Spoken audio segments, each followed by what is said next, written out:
నేను చేసిన ఈ పచ్చడి మీకు ఎలా అనిపించిందో నాకు చెప్పండి. నేనైతే మొదటిసారి ఇంత బాగా నేనైతే పచ్చడి అయితే చేశాను. రుచి కూడా దానికి తగ్గట్టుగానే వచ్చింది.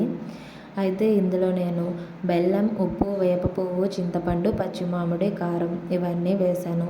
వాటికి ఒక్కొక్క పదార్థానికి ఒక్కొక్క భావం అయితే ఉంటుందంట. దాన్ని నేను మీకు చెప్తున్నాను. బెల్లం అనేది ఆనందానికి సంకేతం అంట. ఉప్పు అనేది జీవితంలో ఉత్సాహానికి సంకేతం అంట.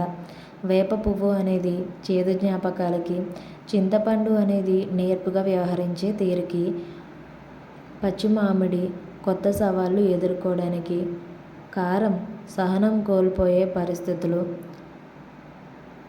ఈ ఉగాదిని అందరూ సంతోషంగా జరుపుకోవాలి. అందరూ ఈ ఉగాది పచ్చడిని ఆస్వాదించాలి. అందరి ఇళ్లలో సంతోషాలు, సుఖ సంతోషాలు, ఆయురారోగ్యాలు ఉండాలని మనస్ఫూర్తిగా కోరుకుంటూ నేను మీ రాజేశ్వరి. హ్యాపీ ఉగాది.